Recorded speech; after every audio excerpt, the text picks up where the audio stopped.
When spring arrived in 1943, something extraordinary was about to change the face of aerial combat over occupied Europe.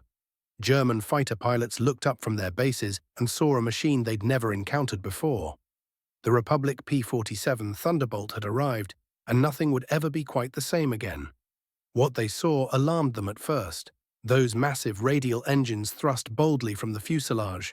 The fuselage itself was barrel-shaped, thick and blocky, more suited to hauling supplies than engaging in the lightning-quick dogfights that defined aerial warfare. The wings were stubby and short, appearing completely inadequate for the rapid turning maneuvers that fighter combat demanded.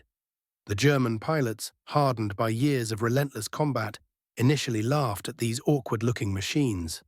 Their own fighters were sleek and beautiful, engineered by Europe's greatest aeronautical minds. They were confident, perhaps too confident. Within weeks, that confidence would crack. Within months, it would transform into something entirely different. Respect, then wariness, then an unsettling realization that the Americans had fundamentally changed the rules of air warfare. Here was an aircraft engineered not for beauty, but for devastating firepower. Not built to win acrobatic competitions, but to keep pilots alive and missions successful. Not designed for individual heroics, but for overwhelming industrial superiority. The journey of how German pilots would come to fear the Thunderbolt became one of the war's most remarkable psychological shifts. By the time the story ended, the Thunderbolt would be credited with destroying 86,000 targets in just 11 months. This is what happened. This is the story of the Republic P-47 Thunderbolt. The date was May 6, 1941. The place was Farmingdale, New York. A test pilot named Laurie Brabham stepped into the cockpit of something the United States Army Air Corps had never attempted before. The Republic Aviation Corporation's latest fighter prototype sat on the runway like a tank that had sprouted wings. It weighed 8 full tons at maximum takeoff weight, more than double what most modern fighters tipped the scales at. Alexander Kartveli, a Georgian immigrant who headed up Republic's design team, had done something nobody had tried. When combat reports filtered in from Europe during 1940, they painted a picture of aerial warfare nobody had anticipated. Pilots needed to climb to altitudes above 30,000 feet to survive. They needed guns powerful enough to penetrate increasingly heavily armored aircraft. They needed planes durable enough to withstand the machine guns and cannons that both German and British fighters carried. Kartveli made a radical decision. He abandoned everything conventional wisdom said about fighter design. Forget about making it nimble and light. Build it powerful and strong instead. The Pratt & Whitney R2800-00 double wasp engine sat at the heart of his vision. An 18-cylinder radial engine generating 2,000 horsepower. But mounting an engine this massive created enormous challenges. A turbo supercharger system meant massive ducting had to run through the aircraft's belly. This need for internal ducting created the Thunderbolt's famous barrel shape, not chosen for aesthetics, but purely because engineering demanded it. The firepower was staggering for the era. 8 Browning .50 caliber machine guns were mounted, 4 in each wing. Each gun carried between 267 and 425 rounds, depending on where it was positioned. The total ammunition load came to 3,400 rounds. When all 8 guns thundered simultaneously, they produced more raw firepower than any American fighter ever built had managed before. With the sole exception of the Northrop P-61 Black Widow night fighter, Brabham released the brakes and pushed that massive radial engine to full power. The Thunderbolt rolled down the runway with purpose and determination. At 75 miles per hour, Brabham eased back on the control stick. Despite its considerable weight, the prototype rose smoothly into the air. The aircraft climbed steadily through 10,000 feet, then 15,000, then 20,000. At 30,000 feet, where ordinary fighters gasped and struggled, the Thunderbolt's turbo supercharger system truly came alive. The engine held full power. Brabham pointed the nose downward into a dive. The airspeed indicator crept past 400 miles per hour, then 450, pushing toward 500. The controls stayed crisp and responsive. The airframe felt rock solid. When Brabham touched down 45 minutes later, his report confirmed what Kartveli had gambled on. They'd created something genuinely revolutionary. Not the most nimble fighter, not the longest ranged, but potentially the toughest and most heavily armed fighter aircraft anywhere in the world. By June of 1942, the 56th Fighter Group began taking delivery of their P-47 Thunderbolts down in Bridgeport, Connecticut. Pilots transitioning from lighter, more nimble fighters experienced a genuine shock to their systems. Captain Robert Johnson, who would eventually rank among America's greatest aces, remembered his first reaction vividly. "I was positive they'd made a mistake and dropped off a medium bomber instead. When the tailwheel sat on the ground, the cockpit towered 9 feet above the pavement. A ladder was necessary just to climb up into the thing. Taxiing on the ground was a nightmare. Forward visibility was so poor that crew chiefs had to walk alongside and guide pilots so they wouldn't hit anything. The loaded aircraft weighed 14 tons, 7 tons of pure fighter that made the concrete beneath it groan and flex. But the moment it climbed into the air, pilots discovered something unexpected and wonderful. The cockpit was roomy, a luxury almost unheard of in combat aircraft. Even tall pilots, who'd been uncomfortable and cramped in other fighters, found the Thunderbolt surprisingly accommodating. One pilot joked you could practically stroll around inside during extended missions. Obviously an exaggeration, but it illustrated just how spacious it really was. The controls, though requiring steady pressure, responded in perfect harmony with the aircraft's substantial mass. The P-47 didn't glide through the sky with the delicate touch of a German Bf-109. It commanded the air through sheer muscle and raw power and kinetic energy. When Colonel Hubert Zemke took over command of the 56th Fighter Group in January 1943, he brought combat experience that mattered. He'd served as a military observer, flying with the Royal Air Force in 1940, and knew exactly what it meant to fight the Luftwaffe. He grasped immediately that these Thunderbolts needed completely different battle tactics than the lighter, more agile fighters pilots had flown before. German pilots had perfected the art of tight-turning combat at low and medium altitudes. Their fighters could outturn nearly everything else in the sky. But the Thunderbolt possessed advantages the Germans couldn't match, particularly at high altitude. Zemke created the tactic that would define Thunderbolt warfare. Climb to 30,000 feet or higher using superior altitude performance to accumulate energy and gain tactical advantage. Dive through enemy formations at speeds approaching or surpassing 500 miles per hour. Unleash the devastating 8-gun barrage. Use the dive speed to break away before the enemy could even respond. Climb back up to altitude and repeat the process. It was pure energy fighting, nothing complex about it. The Thunderbolt couldn't turn like a German fighter, but it could outdive them. It could outclimb them at altitude, and it could absorb punishment that would have brought down any other aircraft. April 13, 1943. The 56th Fighter Group departed on their first combat mission from Horsham St. Faith Airfield in England. Major General William Kepner, who commanded all the fighter units of the 8th Air Force, had issued clear orders. The job was bomber escort above all else. Keep the heavy bombers safe from German fighters. Only engage enemy fighters when it became necessary to fulfill that responsibility. Over the English Channel at 25,000 feet, the Thunderbolts linked up with a massive formation of Boeing B-17 flying fortresses. Mile after mile of 4-engine bombers filled the sky, all headed toward industrial targets in occupied Europe. German radar stations tracked every mile of their approach. Luftwaffe fighter units scrambled from bases scattered across northern France and Belgium. The first German fighters appeared near the Belgian coast. Messerschmitt Bf-109s and Focke-Wulf FW-190s climbed to intercept the American formation. The German pilots had refined their techniques over 3 grinding years of warfare. They understood how to find weaknesses in bomber formations. They knew the strengths and limitations of escort fighters. What they didn't yet understand was the Thunderbolt. Over the following 3 months, Luftwaffe pilots encountered Thunderbolts more and more frequently. Each engagement taught the same lesson. American pilots refused to engage in turning fights. They stayed high, fighting from altitude, using speed and dive performance as weapons. And their aircraft could take damage that would have catastrophically disabled German fighters.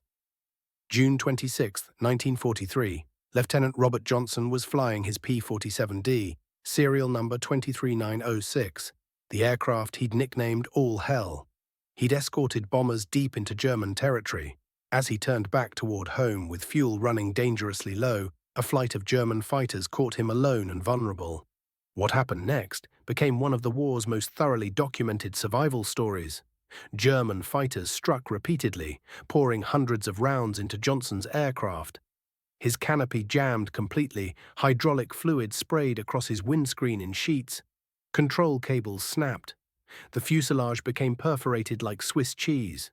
After landing, Johnson would count over 200 bullet and cannon hits. His wingman had already been shot down. He was alone, his aircraft severely damaged, 200 miles from Allied territory. Yet that Pratt & Whitney engine kept running. The thicker aluminum skin and the redundant control systems kept the aircraft flying. Johnson coaxed the battered Thunderbolt across occupied Europe. He couldn't bail out because the canopy was frozen shut. He fought against damaged controls, trying to maintain enough altitude to reach safety. A Focke-Wulf FW-190 pulled up alongside. The German pilot stared directly at the shattered Thunderbolt. The bullet holes so numerous you could practically see daylight through the fuselage. He could see Johnson sitting in the cockpit, wounded but conscious. For a moment that stretched and seemed to last forever. Both pilots flew wing to wing.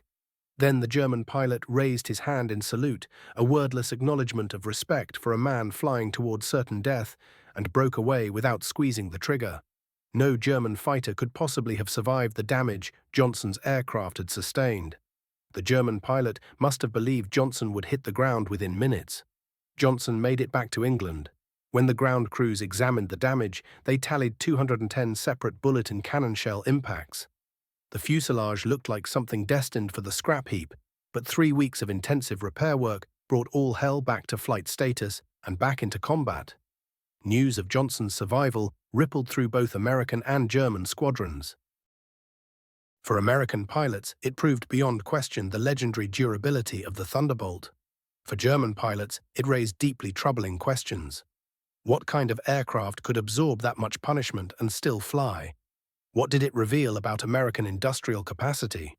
What would it mean for pilots whose own fighters seemed so fragile by comparison?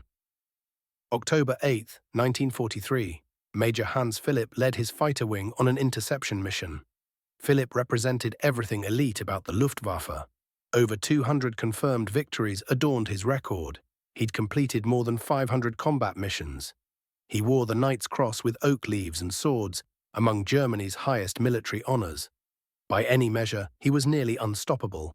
At 30,000 feet over German territory, his formation spotted Thunderbolts from the 56th Fighter Group. The Americans held the altitude advantage.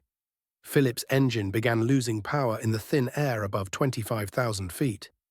His Messerschmitt Bf-109 had been designed to fight lower down, and here in the thin atmosphere, it struggled. The Thunderbolts dove. Lieutenant Robert Johnson, flying the same aircraft that had survived the June ordeal, led his flight into firing position. His combat report used few words. He saw hits along the fuselage, then the enemy aircraft exploded. No parachute appeared. Major Hans Philipp, the ace who'd survived 1,000 missions, was dead. The shock reverberated through Luftwaffe units. If Philipp couldn't survive against these American fighters, what hope existed for ordinary pilots? The flying barrel they'd once mocked had killed one of Germany's most accomplished combat pilots. By autumn 1943, American tactics had fully crystallized. Thunderbolt pilots stopped accepting turning fights. They fought using altitude and speed as weapons. German pilots found themselves pushed into defensive situations, unable to climb to 30,000 feet to meet the Americans, unable to escape when Thunderbolts dove from above. One major limitation remained stubbornly difficult to overcome. Range was the Thunderbolt's greatest weakness. That massive radial engine burned through fuel at staggering rates. The earliest models could escort bombers only to the German border before fuel reserves demanded the return flight. But American engineers attacked the problem methodically. 75-gallon drop tanks extended range to 230 miles in August 1943. Larger 108-gallon paper tanks pushed the range out to 275 miles in September. By April 1944, pilots equipped with wing pylons for fuel and newer tank designs achieved a combat radius of 425 miles, still insufficient to reach Berlin. That distant objective would require the longer-ranged North American P-51 Mustang. But for every target within range, the Thunderbolt excelled. And as 1944 opened, American military planners identified a new mission that would utilize the Thunderbolt's greatest strengths perfectly. January 1944, Supreme Headquarters of the Allied Expeditionary Force began the detailed planning for Operation Overlord, the assault on Normandy.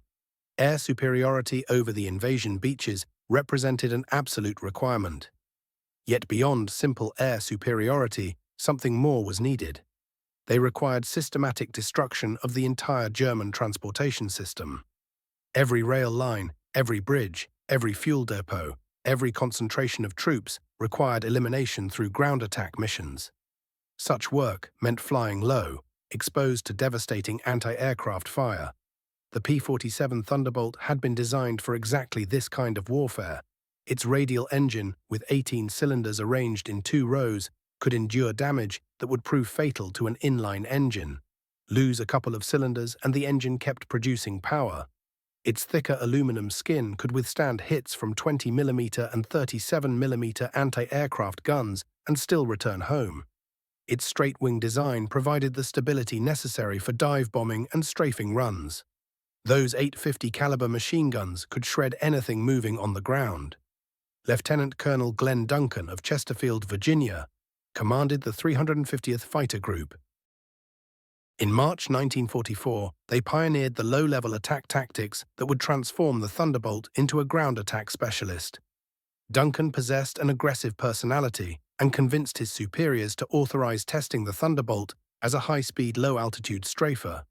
He personally led demonstration missions that revealed the aircraft's devastating capability against ground targets. The outcomes proved remarkable. Thunderbolts descended from great heights, plunged downward at speeds exceeding 400 miles per hour, endured the enemy's defensive barrage, and pulled skyward to sanctuary. Pilots developed the ability to spot objectives from thousands of feet up, choreograph bombing approaches that reduced exposure to anti-aircraft fire, and synchronized strikes so numerous planes attacked simultaneously. Spring of 1944 marked a pivotal moment. Every P-47 squadron operating with the 9th Air Force had shifted into the fighter-bomber mission. Training intensified with practice runs, dropping 500-pound ordnance. Crews mastered the M8 rocket launcher, which pilots nicknamed bazookas, learning its firing patterns and effective ranges. They honed their strafing approach using 8 mounted guns. They transformed into masters of ground attack while retaining their air-to-air fighting edge. As June 6 drew near, Thunderbolts began unleashing devastation across French territory. Rail yards lit up in flames. Bridge structures crumbled. Motor pools erupted into chaos and fire. Runway complexes turned into pitted wastelands resembling lunar landscapes. The campaign deliberately blanketed the entire region, stretching from Brittany eastward, deliberately obscuring which invasion site the Allies intended. German leadership recognized the ominous warning. Flak batteries grew more numerous and aggressive. 88mm guns positioned themselves around key targets. Lighter 20 and 37mm weapons guarded supply routes and troop concentrations. Even rifle rounds posed serious risks to planes flying at treetop level. Thunderbolt losses climbed, yet the math remained encouraging. Out of every 100 missions flown, fewer than 1 plane fell. The rugged build that had kept Robert Johnson alive was now preserving the lives of countless other pilots. Crippled aircraft limped back to base with missing engine parts, torn control surfaces, destroyed hydraulic systems, perforated fuel bladders, yet they still flew. Lieutenant Ray Murphy piloted a P-47, carrying the name Chief Seattle. On January 27, 1944, Murphy's formation struck the 6th SS Panzer Army while it sat loading onto rail transport. Exploding shells filled the airspace. Murphy's Thunderbolt took rounds from massive 240mm and 120mm shells. The impacts blew out his landing gear tire, destroyed his hydraulic lines, and stripped cylinders from his engine block. Murphy coaxed the wounded aircraft back toward friendly territory, covering 75 miles on power that should have failed. The runway ahead glistened with ice. As he touched down on one functioning tire and one flat, the 7-ton machine lurched sideways on compromised gear and skidded into a snowbank.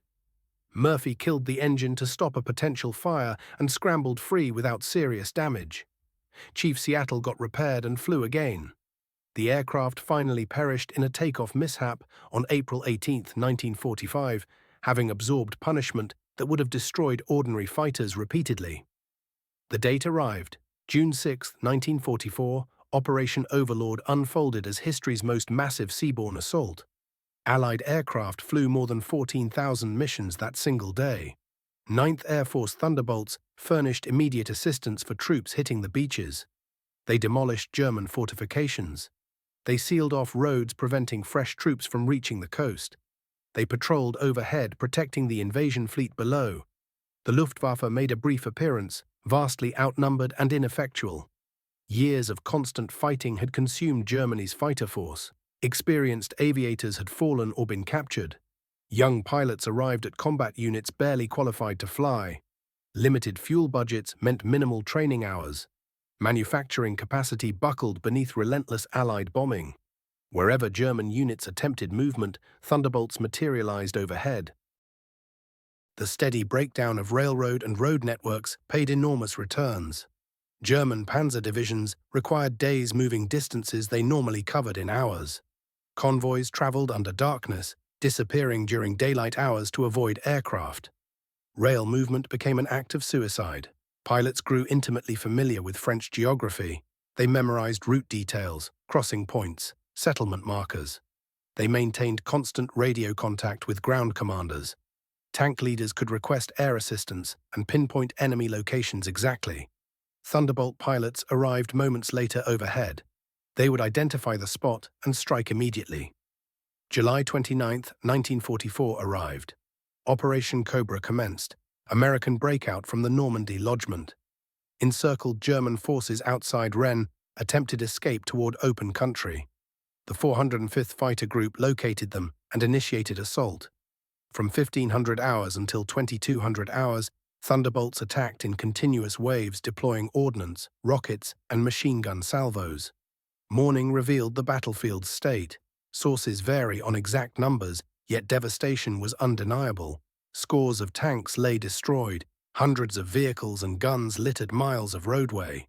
The deliberate destruction prohibited organized withdrawal. This scenario repeated throughout France. Retreating German columns faced methodical annihilation from the air. The Falaise Pocket in August 1944 became a graveyard where Thunderbolts and companion Allied aircraft massacred German formations caught between encircling armies. Oberstleutnant Joseph Priller, a Luftwaffe pilot ace who harbored doubts about the Thunderbolts' combat ability back in early 1943, witnessed his squadrons getting destroyed from above. Later, after peace returned, he acknowledged his miscalculation. In 1943, we mocked them, he confessed. Nobody ridicules them anymore. He recognized that Thunderbolt weaponry functioned flawlessly, temperature never became an issue, and the fighter surpassed all predictions. It achieved the role of supreme fighter bomber. Post-war analysis documented the destruction's enormity. Commencing June 6, 1944, and concluding May 8, 1945, across 11 calendar months, Thunderbolt crews destroyed or heavily damaged 86,000 rail vehicles, 9,000 locomotives, 6,000 armored machines, and 68,000 cargo trucks. This accounted for operations across all European zones. The 86,000 locomotive count represented carefully verified figures derived from gun camera footage and confirmed pilot observations. Genuine losses exceeded these conservative totals. Fires consumed targets after planes departed. Infantry and artillery subsequently destroyed partially damaged equipment. Battle confusion prevented accurate record-keeping, yet even modest statistics communicated clearly. Over 11 months, Thunderbolt aviators systematically dismantled German capacity for military transport. Each locomotive destroyed meant halted rail operations. Each rail car destroyed meant supplies failing to reach combatants. Each truck destroyed meant units unable to shift position. Each tank destroyed meant immobilized armor. German commanders endeavored to adjust tactics. Operations shifted to nighttime hours. Unit positioning spread to reduce target value. Netting concealed machines during aerial threats, but countermeasures possessed boundaries. Mechanized modern combat demanded constant repositioning. Supplies required constant transport toward front lines. Reinforcements required highway access. Panzer formations required mobility to accomplish objectives. Every relocation created vulnerability. December 16, 1944, a forest called Ardennes. Germany unleashed Operation Watch on the Rhine, a massive thrust through Belgium intending to splinter Allied unity. American command missed intelligence warnings. Cloud cover prevented surveillance flights. Massive German panzer forces amassed beneath protecting clouds and mist. The offensive achieved total tactical advantage. German columns breached American lines, creating a dangerous salient. The Ardennes offensive became America's largest ground engagement, involving 600,000 American soldiers. Weather proved catastrophic. Clouds, precipitation, and fog. Atmospheric circumstances kept aircraft earthbound.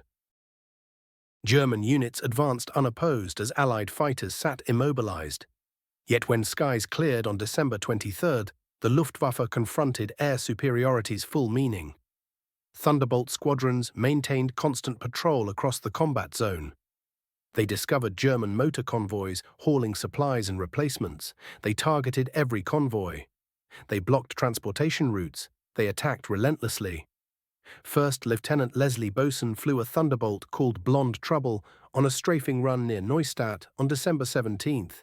His flight commander bombed an ammunition truck. As pilots pulled up from the strike, a tremendous concussion erupted beneath. Debris from the explosion caught a departing Thunderbolt. Boson observed the smoking damage through his canopy. He transmitted an alert. The wounded fighter continued struggling onward, pilot wrestling with the controls. The Thunderbolt crossed back across Allied territory before settling in snow. The aviator stepped out relatively unharmed. Another demonstration of Thunderbolt toughness. German pilots attempted one last desperate gamble. On January 1, 1945, approximately 900 German fighters and bombers initiated Operation Bodenplatte, a coordinated assault against Allied bases. Surprise worked. They destroyed over 200 Allied machines on parking areas, including many Thunderbolts. Yet replacements arrived constantly. American factories produced equipment faster than fighting destroyed them. German losses totaled over 200 aircraft and approximately 300 experienced aviators, casualties Berlin could never offset. The offensive shattered German air strength irreparably. By late January, German forces in the Ardennes were collapsing. Allied units eliminated the salient and resumed movement into German territory. Thunderbolts resumed their relentless destruction campaign. Every crossing, every rail installation, every fuel depot. The machinery of war ground forward. First Lieutenant Robert Bruhl conducted close air support from Airfield K-29 in Belgium during January 1945. He explained ground-air coordination procedures. Tank unit leaders transmitted location coordinates. Aviators overhead located positions from direction descriptions. An infantryman inside a Sherman would radio upward. When you appeared above, he communicated something like, "Strike that German panzer beside the white cottage with the red roof." The challenge involved identifying specific buildings from thousands of feet elevation where dozens possessed similar characteristics. To increase accuracy, fighter pilots cycled to frontline positions. They embedded with ground formations and orchestrated strikes directly, speaking pilot terminology while observing combat from ground perspective. This cooperation transformed Thunderbolt effectiveness dramatically. Final campaign months dissolved into collapse. German units retreated westward across the Rhine barrier. American armor advanced 50 miles on optimal days. Thunderbolts hunted across German landscape. They located horse-drawn artillery formations, indicating logistical breakdown. They discovered aircraft concealed in forest areas, destroyed before takeoff. They found ammunition trains stopped permanently before reaching units. Aviators confronted rising danger from small-caliber weapons. Desperate soldiers fired upward toward every aircraft overhead. Thunderbolt construction remained their salvation. Captain Cliff Sari absorbed a 20mm shell into his power plant while conducting strafing near Sagu mines on November 20, 1944. The engine continued producing thrust despite cylinder damage. Oil coated his windscreen, destroying forward visibility. His wingman verbally navigated him across 125 miles toward base. The aircraft touched down safely. April 1945 brought Allied columns deep into German heartland. Conclusion approached, yet Thunderbolt squadrons continued daily operations. First Lieutenant Raymond Knight from the 346th Squadron, 350th Group, volunteered repeatedly leading assault formations against enemy airfields on April 24 and 25.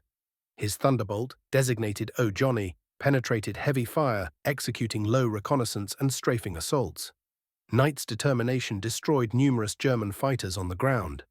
However, defensive fire struck his aircraft during a strafing pass.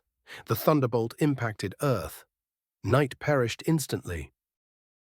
Recognition came posthumously through the Medal of Honor, one of 2 Thunderbolt pilots earning this supreme distinction. May 8, 1945 commemorated peace's arrival. European hostilities concluded. Compiled records revealed Thunderbolt achievements. Combined sorties totaled over 746,000 missions. Air-to-air victory ratio reached 4.61. Over 7,000 enemy fighters fell, primarily in air battles. Additional numbers destroyed groundside, casualty rate measuring 0.7%, exceptionally low considering operational intensity. Manufacturing facilities produced 15,683 Thunderbolts, spanning 1941 through 1945. Combat operations destroyed or damaged 3,499 machines. More P-47 Thunderbolts rolled off American assembly lines than any other fighter the United States ever built. The production numbers alone were staggering, a testament to American manufacturing might and industrial reach. Yet production figures only tell part of the story about why this aircraft mattered so profoundly. The Thunderbolt represented something revolutionary in how designers thought about fighter aircraft. Earlier fighters had chased speed and nimbleness, keeping weight to an absolute minimum. The Thunderbolt went in the opposite direction entirely. It embraced weight. It prioritized armor plating and firepower above all else. It accepted trade-offs that other nations' designers wouldn't even consider. Maneuverability took a back seat to raw destructive power. Protection for the pilot and aircraft structure mattered more than achieving maximum velocity. The philosophy was simple but powerful. Get your pilots back alive. That mattered more than any performance record.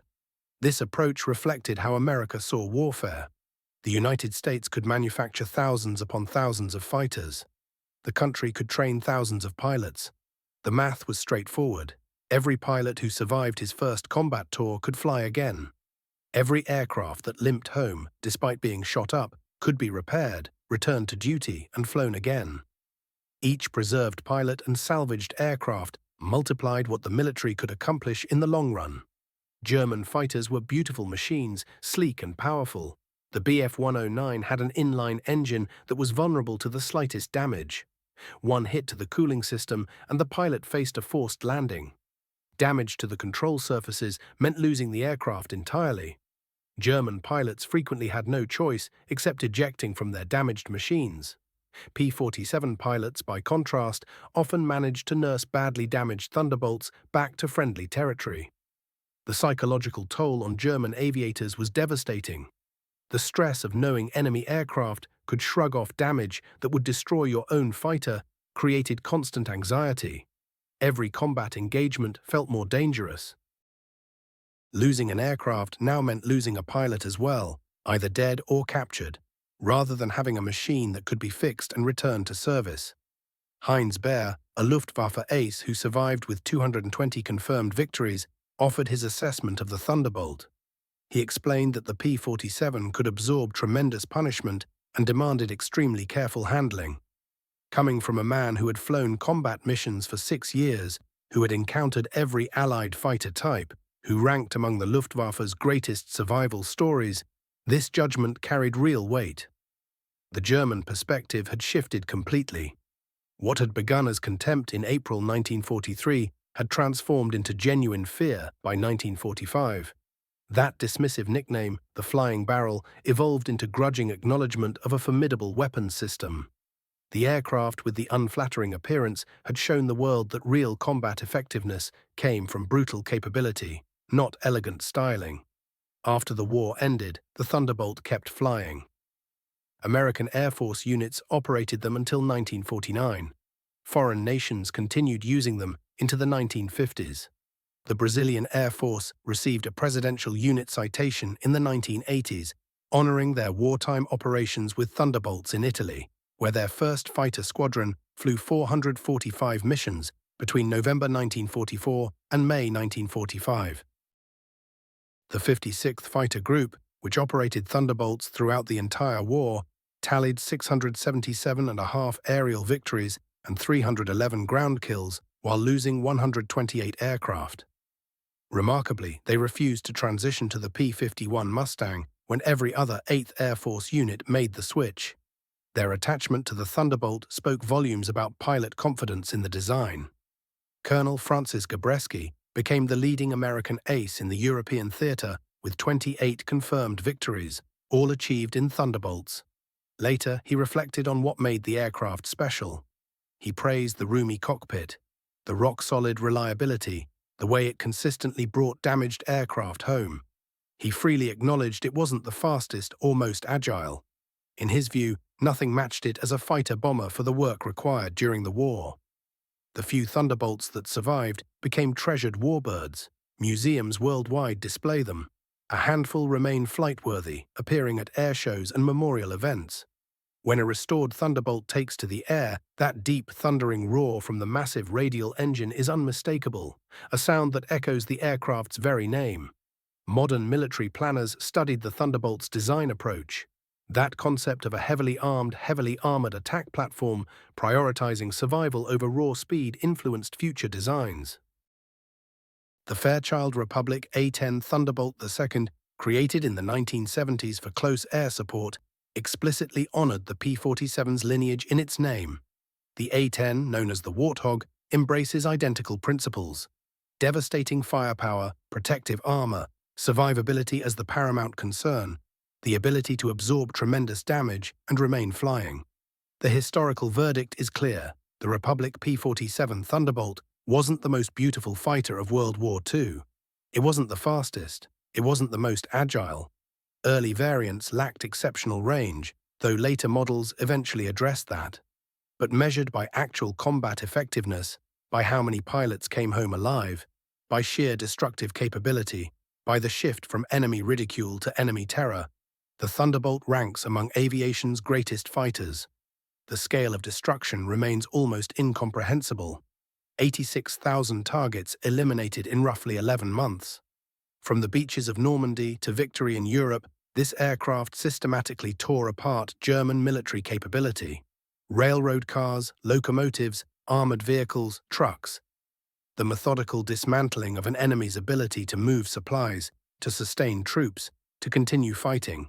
This was what the Thunderbolt accomplished. Captain Werner Schroer broadcast over the radio on April 15, 1943, calling the American fighters flying barrels.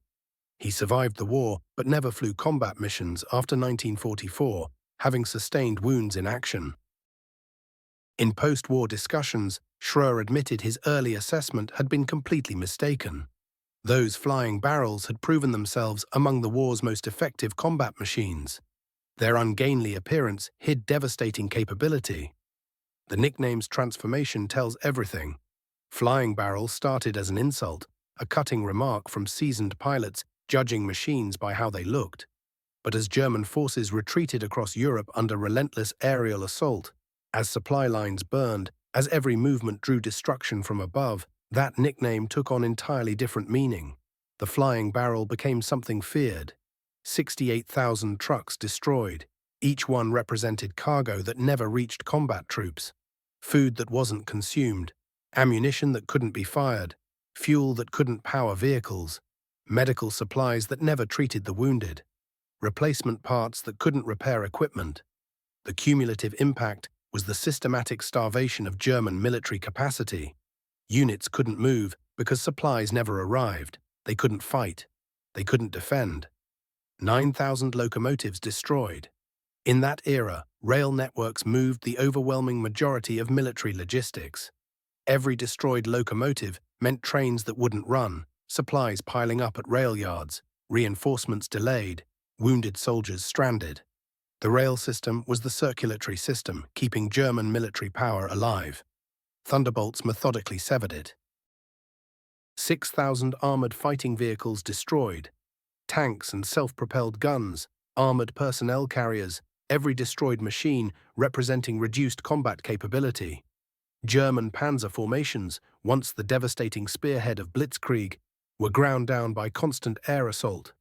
Divisions that entered campaigns at full strength arrived at battlefields with only fractions of their vehicles remaining. The attrition never stopped. 86,000 railroad cars destroyed. That staggering figure represented systematic elimination of material carrying capacity. Each railroad car held tons of cargo. Multiply by 86,000 and the total reaches millions of tons of supplies that never reached German forces. Food, ammunition, fuel, equipment, all destroyed before troops could use it. These figures came from gun camera footage and verified pilot reports representing conservative estimates. Actual destruction exceeded documented numbers. Vehicles burned after attacking aircraft departed. Secondary explosions obliterated nearby targets. Damaged vehicles received finishing blows from artillery or ground troops. Precise counting was impossible in combat's chaos. Even the conservative numbers told an undeniable story.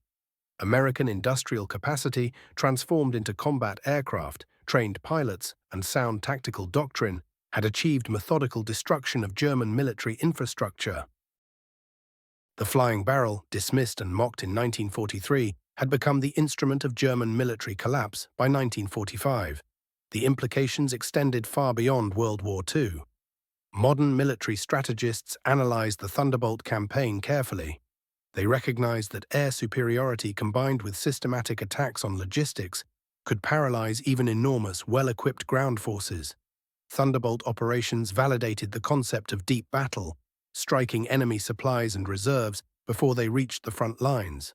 The P-47 demonstrated that aircraft design requires difficult choices.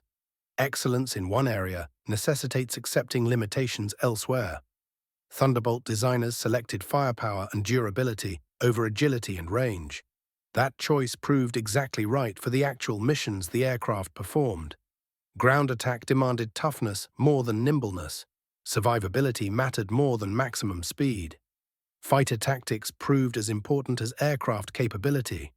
Lieutenant Colonel Hubert Zemke's boom and zoom doctrine allowed Thunderbolt pilots to capitalize on their aircraft's strengths while minimizing weaknesses. Energy fighting at altitude negated German turning advantages. Diving attacks converted weight and power into weapons. This tactical innovation turned the Thunderbolt from a mediocre dogfighter into a devastating energy fighter. The 56th Fighter Group's refusal to transition to Mustangs when every other 8th Air Force unit did so demonstrated genuine pilot confidence. These men had flown combat daily for 2 years. They knew the Thunderbolt's capabilities and shortcomings intimately. Their decision to keep flying it spoke eloquently about the aircraft's qualities. Modern pilots operating restored Thunderbolts report the machine feels rock-solid, stable, and formidable. The controls require real muscle but respond faithfully. Visibility proves excellent once airborne. The massive radial engine's vibration and sound provide constant tactile feedback. The aircraft builds confidence through sheer substantiality. One pilot compared it to flying a tank, meant entirely as praise. The Thunderbolt's historical significance extends beyond combat statistics alone. The aircraft embodied American industrial philosophy applied to warfare. Build it strong, build it heavy, build it dependable, trade weight for capability. Pursue quantity and quality simultaneously rather than chasing maximum performance at the cost of everything else. This approach worked magnificently. 15,683 aircraft came off the production lines. That enormous run demonstrated manufacturing prowess. Every aircraft required thousands of component parts manufactured by contractors across America, then assembled at Republic Aviation facilities in Farmingdale, New York, and Evansville, Indiana. The supply chain coordination, quality assurance, and workforce preparation needed to produce more than 15,000 sophisticated machines during wartime matched the technical accomplishment of the design itself. Every P-47 delivered represented American economic power converted into fighting capability. Aluminum extracted from bauxite deposits, steel forged in Pittsburgh mills, synthetic rubber from production plants, electronics from radio companies, instruments from precision machine shops, engines built by Pratt & Whitney. Everything coordinated, synchronized, delivered to Republic Aviation for final assembly. German manufacturers created superb designs but couldn't match American production volume. The Focke-Wulf FW-190, arguably Germany's finest piston engine fighter, reached 20,000 examples. More than Thunderbolts individually, but built over a longer period. The Messerschmitt Bf-109, Germany's most numerous fighter, exceeded 33,000 aircraft. Impressive, yet production spread across multiple variants over 6 years of war. American fighter production totaled more than 99,000 aircraft from 1940 through 1945, P-40 Warhawks, P-38 Lightnings, P-47 Thunderbolts, P-51 Mustangs, P-63 King Cobras, P-80 Shooting Stars. The sheer volume overwhelmed German production. For every German fighter destroyed, American factories built 2 replacements, 3 replacements, 5 replacements. This production superiority, combined with better pilot training and superior tactical doctrine, created an unbeatable advantage. German pilots encountered ever-increasing numbers of increasingly experienced opponents flying progressively more capable machines. The attrition math favored the Allies decisively. Experienced German aviators died in combat. New pilots arrived with minimal training. Aircraft quality declined as material shortages forced compromises and design changes. The Luftwaffe entered a decline from which recovery became impossible. The Thunderbolt contributed substantially to this collapse. Its low casualty rate meant pilots survived to fly additional tours. Its powerful armament made it lethal in both air and ground combat. Its ruggedness meant battle-damaged aircraft returned for repair and reuse. The cumulative advantage grew over time. In final assessment, the Republic P-47 Thunderbolt ranks among history's most formidable combat aircraft, not because it excelled at any single performance metric, but because it proved extraordinarily effective at its actual missions. It brought pilots back alive. It destroyed enemy capability with systematic, relentless efficiency. It transformed from a derided flying barrel into a feared engine of destruction. 86,000 targets in 11 months. The number exceeds easy comprehension. Consider it differently: 7,800 targets monthly, 258 targets daily. Every day for 11 months without pause, 10 targets hourly, continuously, an endless, grinding obliteration of enemy capacity. The Germans labeled it flying barrel. They meant mockery. But history remembers it as one of the greatest aircraft that won a world war, the barrel that helped destroy the Third Reich.